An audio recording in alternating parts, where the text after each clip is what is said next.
Welcome to AI and Automation in Action, where we show business leaders how to turn AI from a buzzword into measurable operational leverage. If you're serious about operational efficiency and responsible AI adoption, you're in the right place. Hey guys, and welcome back to another edition of AI and Automation in Action, where we dive into real-world use cases of AI and how you can put it to use inside your organization. You've probably heard me say a few times before that this industry is changing just so fast, and I feel like I'm always a student and always learning. Sometimes I feel like I'm a remedial student at times, and especially today. I want to apologize in advance. The podcast I want to share with you, I'm really excited about. Doug Lowenthal is a mentor of mine. He's actually one of the main people that got me started down the AI path and exploring that in terms of bringing that to our clients. And I was fortunate enough to get Doug on a podcast with us. But in true learning and student fashion, I learned the hard way about the importance of recording locally as opposed to a streaming service when recording these podcasts. So lesson learned with that, and I put that out there up front because there are a couple of sections where bandwidth becomes an issue and the audio and video kind of get choppy in there. But I hated to keep this from publishing because there's so many good nuggets in there if you can just deal with that little bit of audio choppiness. We've learned from that. We're moving forward. We use local recording in a dedicated podcast platform to do that. But lessons learned. But I feel like there's so much information in this podcast that's valuable. Doug's an incredible mentor. He's got so much knowledge around this field. And so I just hated to not publish this, even with those flaws, in hopes that it provides some value for you. I hope to have Doug back again and record on a more stable platform going forward, but hopefully this provides value to you and you can get past those audio issues. Thanks for tuning in, and here's the episode. Welcome, guys, to AI and Automation in Action, where we dive through real-world use cases of AI and automation. And I got to say, I am probably the most pumped I have been thus far with this podcast because we've got Doug Lowenthal with us today. Doug and I've known each other for well over a decade now. Doug is a personal friend, but he's also one of my most important mentors in the industry and in technology in general. And so when I started this podcast, one of the things I said from the very beginning was I want to make sure that at some point, Doug, that I can have you on so that we can talk through your experience, your insight. So with that said, Doug, why don't you kind of give us a background of your experience, where you've come in terms of the industry and what you're doing now.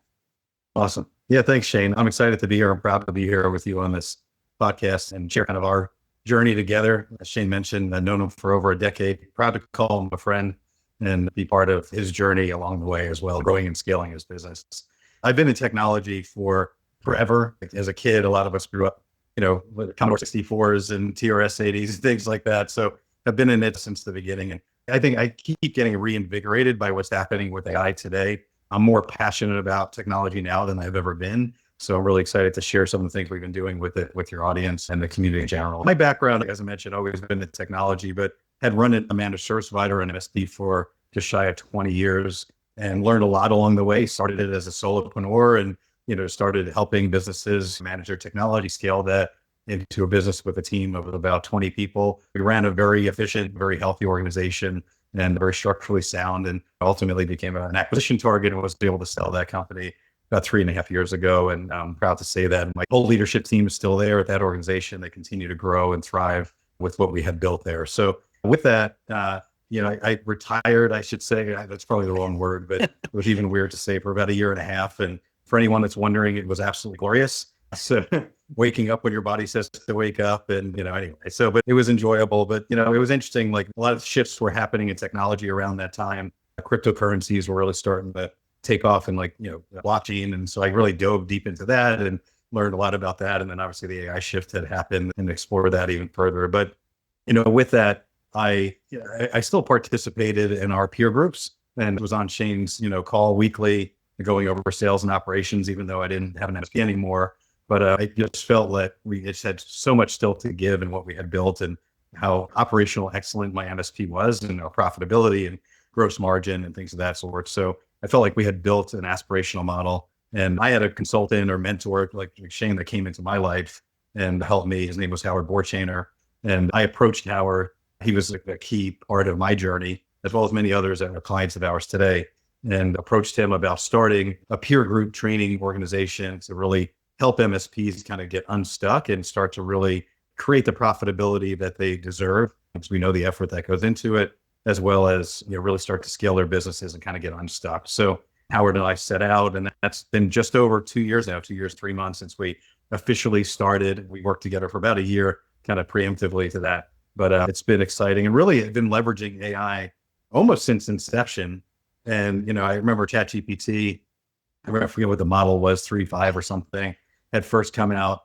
And that was before they had the business plans, and everyone was training your models. And I just remember I was doing a lot with it.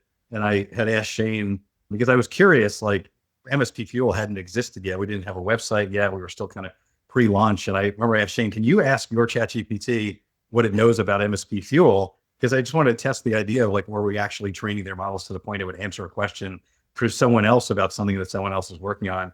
And sure enough, I remember Shane was like, MSP Fuel started by Doug Lowenthal and Howard Borchaner. And I was like, oh my gosh, like this is real. So anyway, that was kind of like when we first got a taste of like, okay, governance is important.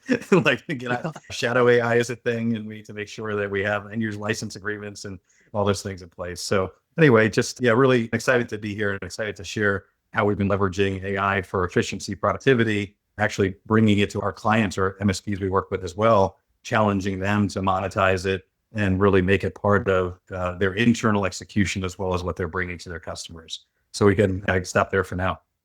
No, that's excellent. And I do remember that conversation with you. And I remember, in fact, I probably even still have it saved, the feedback that it gave me. Before we dive into the AI and automation side, I do want to kind of go into MSP Fuel, what you guys do at MSP Fuel. Howard is another wealth of knowledge in this industry. We're thankful to have been a part of it from the very beginning with you guys as a client. So if you don't mind, kind of give us a high level overview of, what do you guys do in the industry? What makes you unique, and what's the value prop? Sure. I appreciate the opportunity to share that. So it's been an interesting journey for us in kind of finding our place in the market. We knew when we set out, it was really, I'll be honest, out of frustration for the groups and training programs that we were in, that we experienced, that some for well over a decade, that again, I've used the term stuck, like learned a lot from them, I owe a lot to those individuals, but it felt like a very long way to get there. There was a lot of details that weren't provided to us. There was a lot of conceptual information on how to do things. And we had to go and literally build a lot of things on our own, which just took longer. So that's where, with Howard, really, he had a lot of that. We joke around, Howard is the how. I've recently learned that Doug is the do. So that's kind of interesting. But that was one of our clients told us that. But anyway, with that, we really, looked at what was going on in the market. And we said there's a lot of like very conceptual kind of framework oriented peer groups and training companies. And there's a lot of like very tactical in the weeds configuration level, training, providers. And we're like Goldilocks, kind of like, we were like, there needs to be a middle ground of, enough information to execute without having to recreate the wheel, the framework, the process, but then also, enough information to tactically be able to execute without having to, so basically filling that gap in the space. Ultimately, it's been an interesting evolution where we find ourselves where we're starting to not really call ourselves a peer group anymore and really talking about referring to it as small group coaching. So we like to be, very hands-on with our members, create accountability, and really hold their feet to the fire. And whatever their goals or visions are, or vision is to the organization, their 3 to 5 year plan, whatever it might be, building a healthy organization. So it's very hands-on. We have private coaching, the accountability, small group coaching programs, and just continuing to evolve what we're doing. I'll just say one more thing about this is that we constantly are asking ourselves, like, how do we help the owners? Like, we were the owners, so we understand the stress and opportunity that comes along with that, achieve their goals. And with that, we launched an ops leader peer group component where we have the operations leaders, the integrators in our program in a separate group. And that's been a real game changer for the owners, where now we're helping them help the owners, and we're continuing to push that down through the organization. So our mantra that kind of found us is execute together, win together. And I should have said one part so you could say the other. It said execute together, Win together. win together. Nice. So that's what we say. But it's really about, help in getting everyone in the organization involved. A lot of the peer groups, like it's very owner centric. They learn a lot. They come back and really try to get everyone else excited. And with us, we really want to work with everyone in the organization to get everyone rowing in the same direction. So kind of high level, there's a lot more detail that goes into it than that, but hopefully here my passion just for helping everyone in the organization ultimately achieve their goal and their vision and just really, take advantage of every opportunity that's being presented to them. Yeah, that's awesome. And I think it does go to speak to the level that you are interested in helping other people, because going back to the fact that after you exited your MSP, you spent, almost 2 years in a peer group that you had nothing that you were going to gain out of that other than just the interaction and being able to help other people. So Yep. that's one of the things I love about you, Doug, is that you're always looking at how do you help other people and build and contribute value. So that leads us up to, where you and I intersected when it comes to innovative automations. So as you mentioned, we're a client of MSP Fuel, and we had actually gone to a peer group meeting in January of 2024. And I left that peer group meeting thinking around the sales conversation. And you and I kind of went back and forth about, what's happening in the industry? How do we change the conversation with MSP's clients? What provides additional value? And I went down the path of AI and automation because you and I had been digging in. You were kind of the inspiration for me. You were showing me things that were happening in the AI space. At that point in time, it was primarily ChatGPT, but you were kind of the one that I looked to when it came to that. And so I came back from that and realized that what we were having the conversation around when it comes to AI and automation, our clients were having that same conversation of how do we take advantage of this? And long story short, that led us down the path of starting innovative automations. And it's one of those things that once we started going down that path, it just kept accelerating in terms of what we could do, what we could offer. And so that's one of the reasons, we are here where we are today, is because of that conversation and that path that you started with us. So for that, I'm very thankful. But but like I said, proud to be part of your journey. Absolutely. But the purpose of this discussion today, I want to get into your mind when it comes to AI and automation, and kind of we'll end up with some discussion around some of the automations or AI functions that you've built that are what you're most proud of or most excited about. But if you don't mind, kind of tell me what drove you to get started in it to begin with. Yeah, so I'm a constant tinkerer, which is a wonderful trait to have, and also something dangerous from a time consumption perspective and focus. But anyway, I think it's just, again, what's been happening in the space around AI has been super exciting. It's moving so quickly, and just looking at the wealth of information and just what's at our fingertips, I couldn't help but just tinker and come up with ideas on how we can leverage this, right? So from being able to just simply with the early, large language models and just be able to use it to write sales copy, and everyone started doing that and like respond to emails much faster. And like, how do you just speed up the process around all these things and do it in a way that meets your brand guide and your voice tone and all those different things of how you communicate? So there was the kind of low hanging fruit, I would say, when it first started coming out. It was interesting that the shift really started happening for me with Claude Code and looking at actual writing applications, and vibe coding, so to say. But this is what we've come to, and what I'll share with your audience in a bit is just like, it's so much more than that now. And there's so much security considerations and things to consider. But ultimately, I was trying to think ahead of this, like, what kind of the first kind of automations or things that I created early on. And I think it was like looking at things that we did. Like, if you do it, we used to have a saying in my MSP, like, if you do it more than once, you document it. And then that evolved to, if you do it more than once, you document it, then you automate it, right? So it's just like looking at all the things that we were doing in MSP Fuel. And I used to, early on, before even automation, would use it as a thought partner, especially when like the O3 models come out and the kind of the thinking versions. So it's like, I remember one of my early on interactions with it that really opened my mind up to what was possible was we went through at my MSP, I'm a big fan of Donald Miller and building a StoryBrand and kind of that marketing methodology.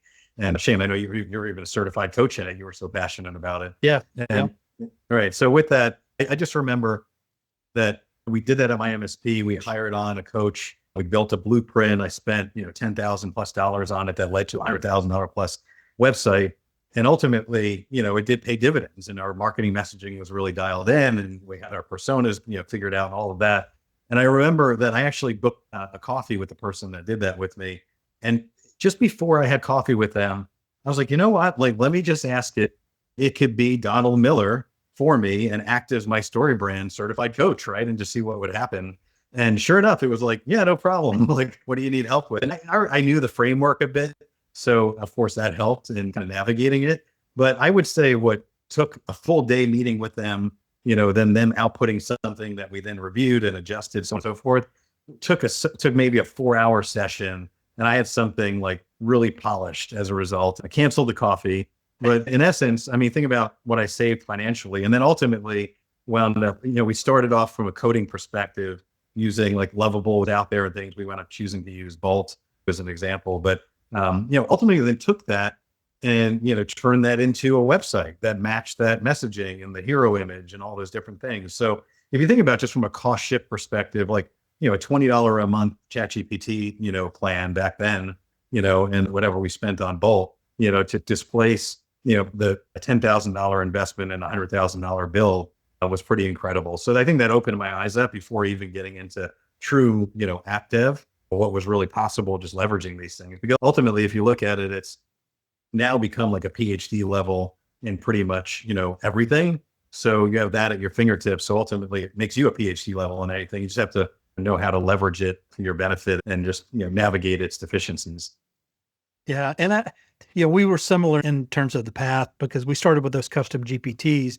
And the thing that, yes, you can save the expense of engaging with that consultant or that contractor. The thing that really drove me was just the speed at which you could get feedback and you could iterate, because, when you've got a consultant or a contractor, you're in that back and forth mode. You got to schedule time, and then you got to, make notes and then come back and execute. Whereas, we started in that space with custom GPTs, and man, it was just bam, bam, bam, bam, bam. You're constantly firing back and forth. And I remember I was working on, it's actually, I think, a StoryBrand project. And I looked up and it's like 2:30 in the morning, and I've been going since like 6 o'clock that evening, just back and forth and iterating. So, that really opened my eyes up. And again, that came from conversations that you and I had. So you mentioned getting to the point when you're actually looking at the app devs side of things. I know you mentioned Bolt. It's a great platform. We leverage it quite a bit as well. Tell me a little bit about what you'll learn along the way when it comes to that side of AI and automation development. Right. Yeah. So that's been a journey, and I continue to push myself personally. Like, I am not a coder. I worked with BASIC and Pascal back in the day, but that doesn't make me a programmer. And so with that, it's been interesting where it's like, looking at the evolution of what's been happening in the space and paying attention. I mean, like watching YouTube videos on this stuff constantly, like I know a lot of folks are, and just trying to see like what's really trending, what's becoming more powerful, and in essence, pushing myself to, like, I remember the first time I tried to use, Claude Code, and it's like this terminal-based interface, and, Bolt and Lovable and those different programs, like they gave you a GUI, they gave you a user experience to build the code, which made it like the coders, feel comfortable. And so it took a bit to challenge me to say like, okay, how do I even install this thing? How do I get it up and running? What am I doing in here? So it was a journey around that. But once, started thinking about, the different ecosystems, I was like OpenAI 100%. Everything was ChatGPT or GPT something.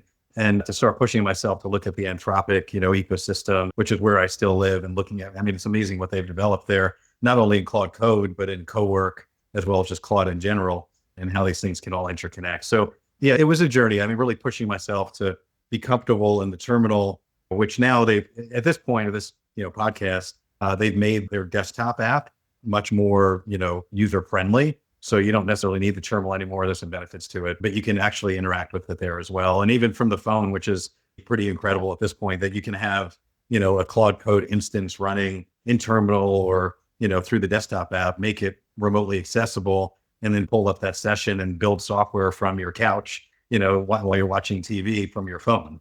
So it's kind of pretty incredible what you can do. And I may or may not do that to my chagrin. So yep. Yeah, it is amazing, just that progression. And when we look at that, it's occurred over the course of, really months, if not weeks, the enhancements that come down the pipe.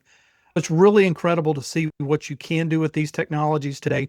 And I'm like you, I started with it. I was nervous about, I'm not a coder either, but once we started getting into it, it's almost addictive that you start thinking, well, what else can I build with this? And how can I extend this? And how do I connect these other tools? Yep. To that point, what are a couple of automations or AI developments that you've worked on that you're most proud of? Yes, it's been a learning journey. I do want to go back and just say it's been interesting now. I have been leveraging Codex now from the OpenAI ecosystem, but in Claude Code, I'm actually having it call it and it has its benefits or strengths. I'm kind of using now multiple LLMs and even local LLMs at this point. So the journey has been an interesting one. To answer your question, there's several projects, but I think my understanding around like skills versus plugins versus agents, like that was a bit of an unlock for me mentally when I finally started to kind of comprehend what those things were and how to leverage them. And that's not really code building or app building per se, but it's interesting. Like you look at what we do at MSP Fuel and, we're coaches and we're analyzing data. We're looking at operational KPIs. We're looking at financial metrics and things of that sort, sales KPIs. So it's like looking at it, like what's the nuance that we've learned over time that we could then incorporate into a system that can basically take like the general knowledge that an LLM has, like I said, PhD level and everything, but then give it the kind of domain level knowledge that we have individually that we've learned the hard way to make it then be able to analyze data and, be able to output something consistently, right? That you could then, as a coach, we actually have it sometimes create like coaching guides. So we'll be looking at them on the back end because it analyzes information and kind of is pointing things out that maybe we could have missed ourselves, but it's able to correlate things and map things together with its context. So it's been interesting. Like skills was like the low hanging fruit around like starting to look at like, okay, how do we make it that one coach to another at MSP Fuel can analyze financial data the same way, can create an output the same format that captures these different things that then one part's presentable to the client, one part's presentable internally for facilitating that call or that meeting with that client. So skills, I would say, were like, there's now skill creators. That's a built-in like Anthropic plugin. So you can, basically the way that I began with it is literally just using Claude to turn around and actually just interact with it and be like, here's the financial data. This is what I'm looking for. You then giving it the feedback, the constant tweaking and adjusting, saying like, oh, I'd like to see this, or calling it out. Because a lot of times it's wrong. We both know that it's not perfect by any means. Right. So being able to like check it on those things, and ultimately those become lessons learned. Those things become rules in the plugins that get cross-referenced. So a lot of times, there's context. I don't want to get too technical on this podcast, but you have to manage like if you start the context starts getting too big where there's too much information in this conversation, when you go to create the skill, it can leave some things out and you want to have to iterate more. But ultimately, I would say you start working with it. We've created financial coaching skills, operational coaching skills. It's become I kind of joke around about this, but I've been working to extract like information from our coaches in their areas of expertise and domain. So my partner, Howard, I'm super strong in operations and every area of MSP. So literally just like, I cannot call it Howard. We're going to talk about, professional services today and what you would be looking for at an MSP. And I literally just get on a call just to get a transcript of conversation with them. And like, we'll pull up some tools together, look through them. And then I'll take that transcript, bring it back into Claude and create a professional services KPI analyzer skill, right? Just from that conversation.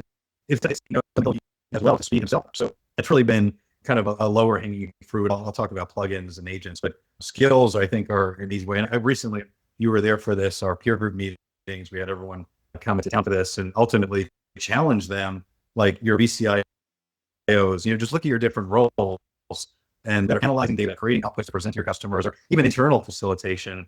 And, I challenge them to create skills around these things because I think that's really an easy way to start creating some consistent, analysis of data as well as outputs of information that could be, regardless of who's actually working with the skill. So I'll stop there just based on the information I share, but there's more than that. I can keep going. I'm passionate about this stuff.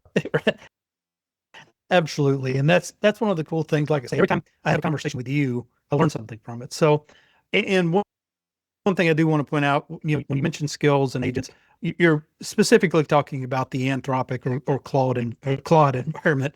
Sorry. So AI has skills as well. okay, so you can do it on both platforms. Yep, See, that's right. something Yeah. else that I've been so immersed in the Anthropic side for So the someone last. can check me in the comments on anything I'm saying that's wrong too. So not an expert by any means, just love it living in it. Absolutely. So let's extend that just a little bit. Let's talk about when you go to the agents and sub-agents, because that was, to your point, an eye-opener for me that what does that translate to in real world? Yeah, actually, let me step back for a minute before I go there. So I mentioned skills, plugins, and agents, and I think what's interesting is when you think about this was an analogy I kind of keep in my mind as it relates to these things, is that you hire on a new employee at your organization, and let's say you bring in a new marketing resource, and they have a master's degree or even a doctorate in marketing, right? And you bring them in and you say, hey, I want you to go on LinkedIn, and I want you to go and I want you to start sharing information about us and generating leads, right? Like inevitably, they could be a doctorate of marketing. I don't know if there is such a thing. And they can, and then they're going to start posting things, and you're going to look at it and be like, wow, like that's not us. That's not what we do. It's not our messaging. It's not how we communicate with the market. And that's even like a brand new, highly intelligent person that you bring into the company. So you wouldn't do that, right? What you would do is you would give them domain specific knowledge. You would educate them on your packaging and pricing and your brand guide and your go-to-market messaging and who your competitors are. And the things I'm rattling off are ultimately assets that you should be creating that become knowledge for the agents that we'll talk about in a minute. So ultimately, skills, there's skills and there's domain specific knowledge or a knowledge base, a wiki or however you want to create it, that you give the agents access to be able to do this work and know specifically as it relates to you. So at MSP Fuel, we have a brand guide, we have a competitive analysis guide. Like we know, all these different, our product, our packaging and pricing and things like that. So then you have plugins, which are really the tools that you give the agent access to. So plugins in essence are like you give them a HubSpot account, or you give them your CRM, your HR man, you wouldn't give an agent your HR management system, but you know what I mean? So basically a login to your systems. Sure. And that's your plugins, right?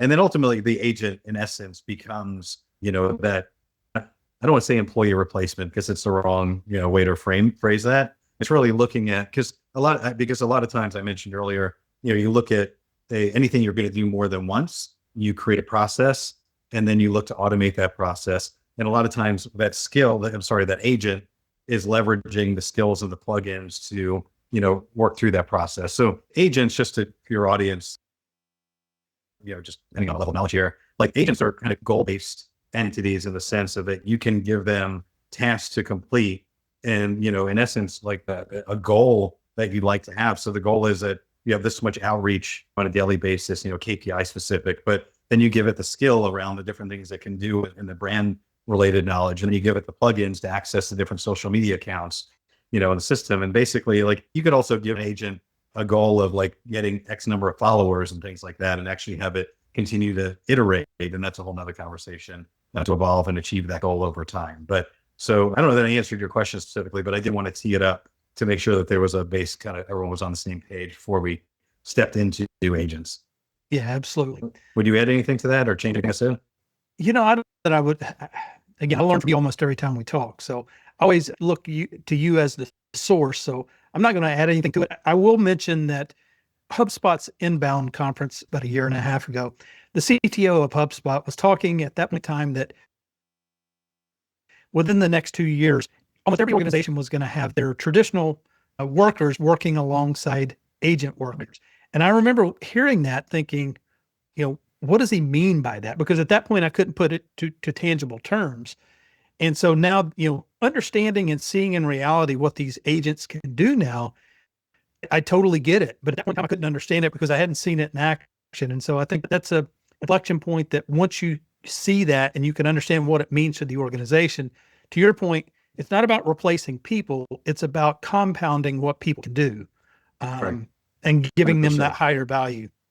Yeah, it's been an interesting journey around this and understanding how and where to leverage agents. I think the default posture originally for me was like build an application that did something very specific, and you have your interface and your purpose that you're running through it. And then there wasn't really like plugins weren't leveraged, skills weren't even being leveraged. and definitely not agents. So you can just build an application using Claude Code or Bolt or whatever the case may be that has none of those things, right? So that's what traditional apps really are.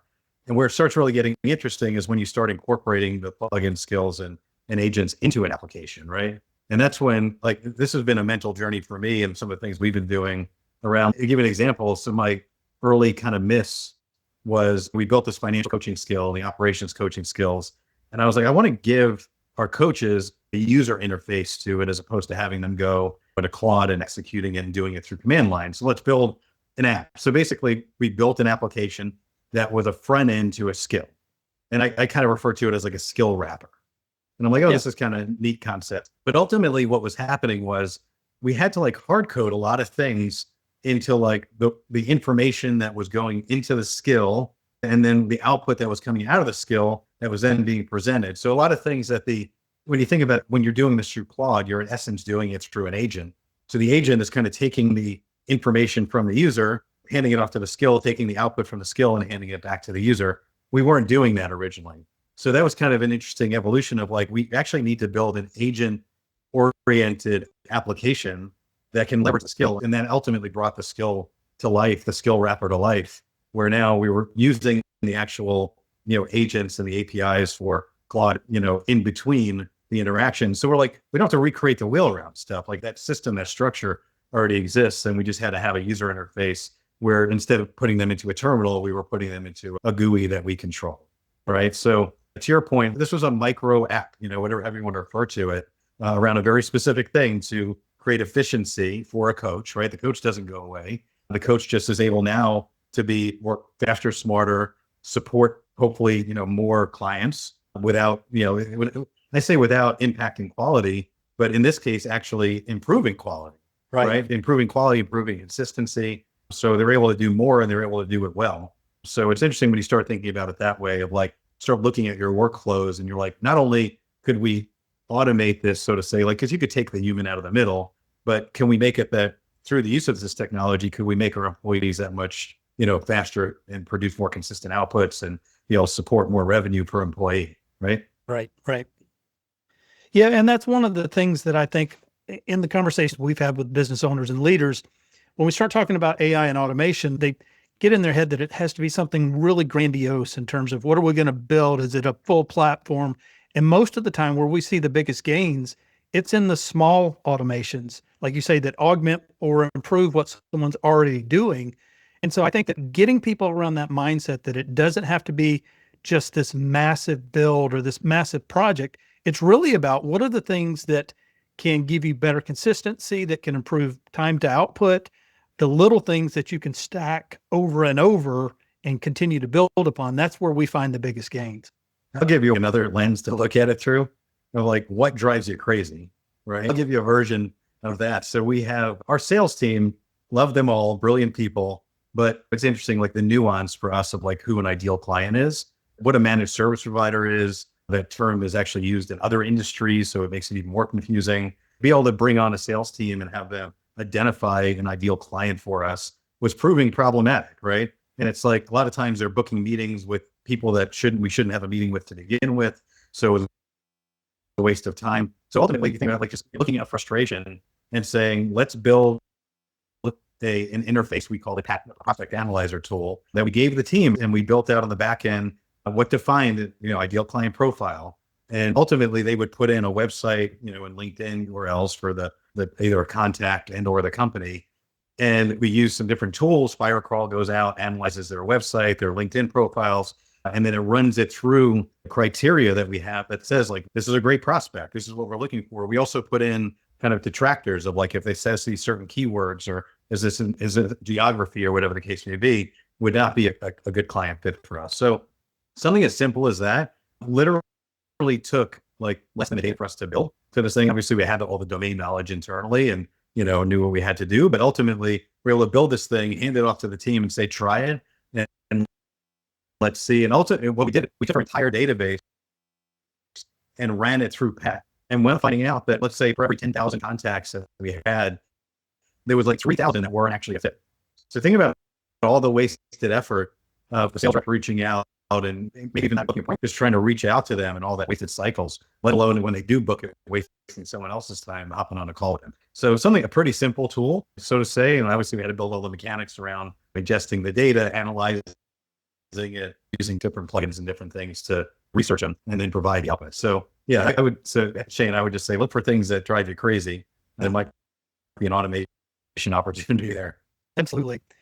And the beauty of it is you talked about the fact that you started as a simple function. You shared with me what you're building, and it's an ongoing project. I think most of these are never done. It's just, how are we going to iterate next and continue to add functionality and features to it? So it's a building block. That's the way we always describe it, is you start with something basic and you keep adding to it. Yeah, Pat was version 1. It's on version like 42 right now. So it does a lot more list cleaning and different things. We just continue to add on to it. But that's what's great about it. It's like the sales team can have an idea and, you can literally bring it to life pretty quickly. That's what's pretty incredible about this. So I do want to touch on my governance framework for building apps, because I say these things, I want to get people excited about what's possible around this stuff, but it is very dangerous.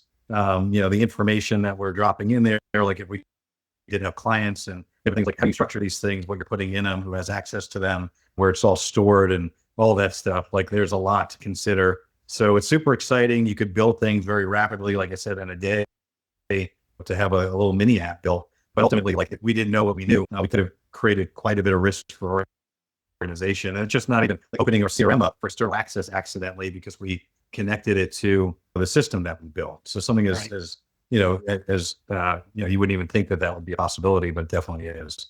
I can shift to that if you want to. Definitely let me know where you want to go next. No, I think that was I was going to ask what excited you the most. I think we've gotten that. When it comes to what concerns you the most, I think you've kind of started going down that path.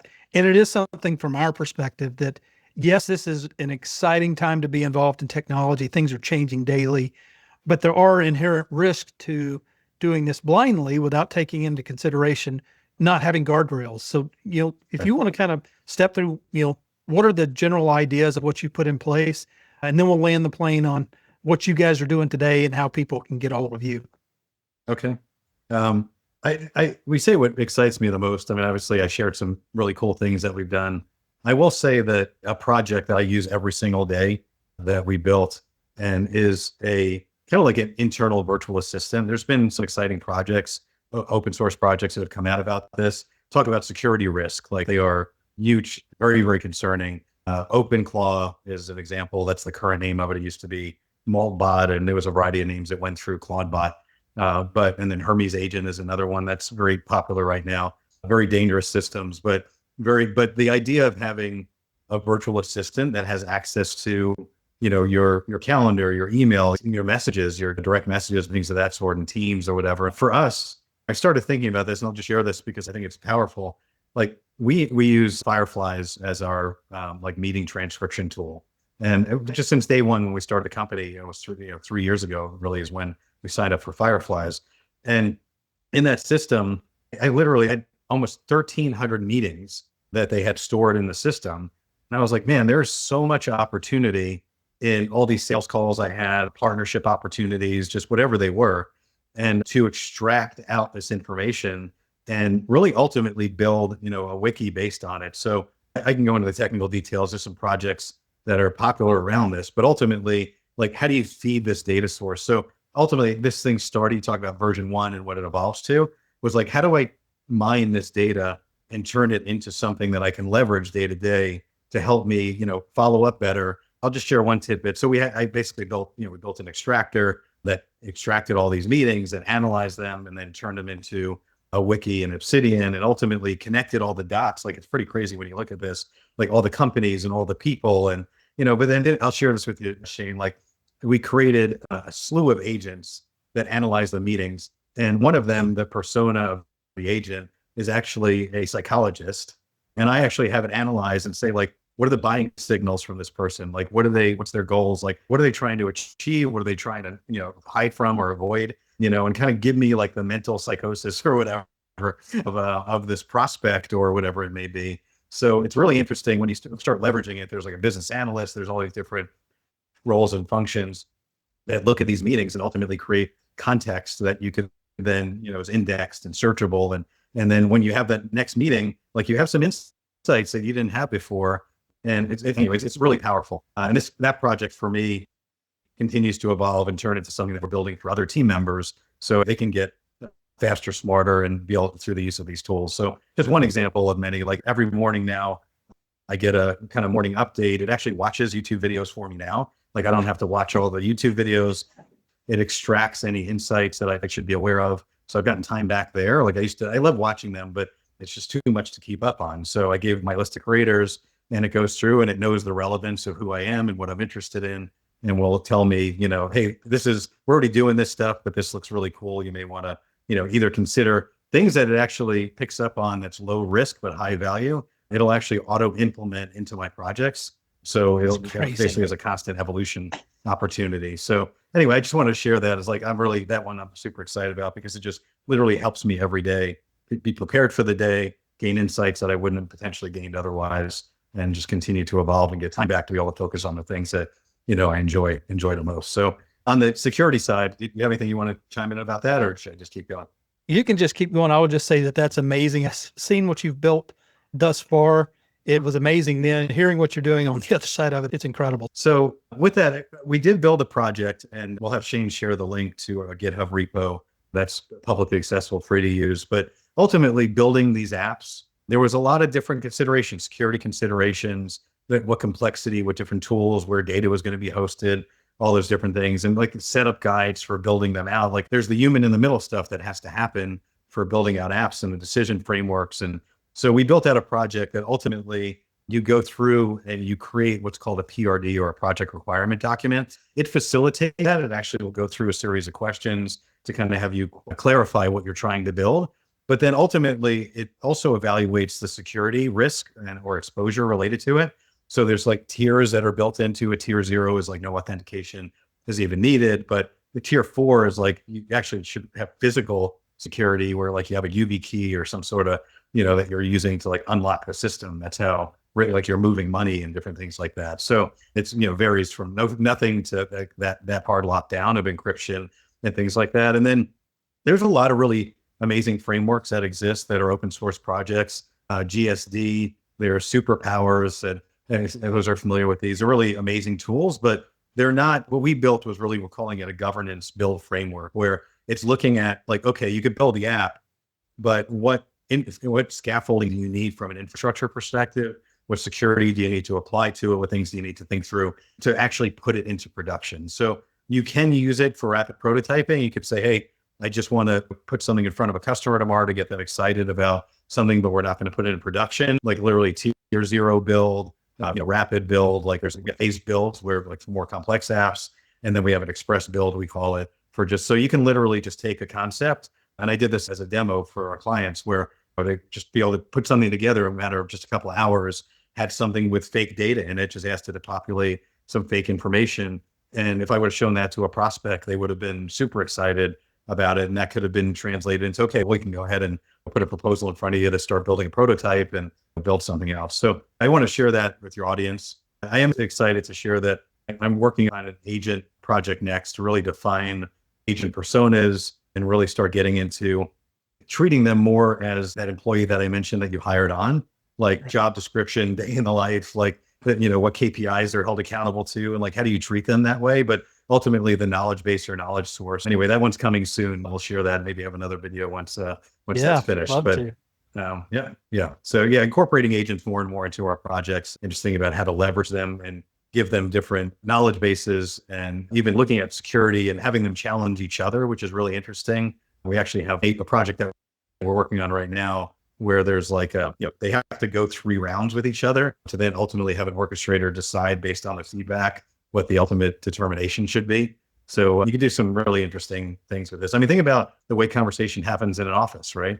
Those things happen. There's healthy debate. Well, we took that concept and said, how do we incorporate that into, agents and how they interact? It's not just one person, their job, right? So you can have a team of people and they can, do that. So I'll stop there, but yeah, there's some exciting things, but security, again, I could spend an hour or two talking just about that. This is high risk, high stake games here. You could do some really cool things really quickly, but you'd also accidentally, exfiltrate data from your system, sending it to a third party. just by installing a skill. Something is what feels as innocuous as that can actually jeopardize your data, leaving API keys, lingering out there, or exposing them accidentally, which some may have just read, or which is bad enough, but read and write permissions to your systems. Like, these are things, there's a lot of hygiene that comes along with these things to build them out in a healthy way as well. So yeah, definitely encourage you to look at the project and just tread lightly and just, think through what you're about to do before you do it, because you may be exposing, your systems inadvertently. Yeah. So Doug, you brought up a really good point when it comes to the security aspects of things. That's one of the areas we've been digging into heavily over the past few months. Because these tools are becoming easier and easier to use, and everyone's getting excited about using them, a lot of times they're connecting tools without really understanding what's at risk. And so making sure you're following some type of framework to at least give you some guidance towards that is huge. And we'll share out the link to your framework that you continually iterate on. It's something we use every day and what we build and develop, and thankful to have access to it. So I'll share that with the audience. There's a big evolution coming. So just because we're converting it into a formal plugin. So anyway, but that's the next iteration. Yep. Doug, I could spend the rest of the afternoon having conversations with you, because it's just fascinating to, number one, to get a peek inside your mind and how you approach these things, but also your experience. But I do want to be respectful of your time. I know you've got other meetings and other opportunities to attend to. I do want to give you an opportunity for any of the MSPs that we have in the audience. If you don't mind, share a little bit about how they can get a hold of you, how they engage with you. We've been involved with MSP Fuel from the very beginning. It's one of the cornerstones that we will not give up in terms of our operating process, is to be involved with this. So I highly recommend engaging with you and Howard, the entire team there. So if you don't mind, share with the audience how to get a hold of you and the best way to engage. Yeah, no, I appreciate that, Shane. So mspfuel.com, you can learn more about us there. Shane, if you'll put a link to my LinkedIn profile, you'll definitely connect with me there as well. And feel free to message me if you have any questions about what I touched on today. I'd be happy. As you can tell, I love this stuff. So happy to help and get any insights. And I look forward to any comments in the message as well, and the video as well. So happy to help. So LinkedIn, website, and feel free to reach out. I'd love to hop on a call and chat about this stuff. Absolutely. And the cool thing is, to expand a little bit before we wrap up, all the stuff that we've been talking about in terms of automation and tools that have been built, you guys have built an incredible suite that you're using internally and helping provide to all the members in terms of operational procedures and efficiencies and profitability. So all of that automation is something that as a member, you get access to. So again, I highly recommend MSP Fuel. I highly recommend, if you don't know Doug, reach out. He's one of the guys in the industry you need to know. Awesome. Thank you, Shane. I appreciate you having me on. Thanks for joining us, Doug. Yeah, I'll see you soon. Thanks for tuning in to AI and Automation in Action. If today's conversation sparked ideas about how AI or automation could improve your operations, we'd love to continue that discussion with you. Join us next time as we showcase another real-world implementation and break down how to deploy AI responsibly and effectively. And if you want to brainstorm with our team, email us anytime at ideas@innovativeautomations.ai. Until next time.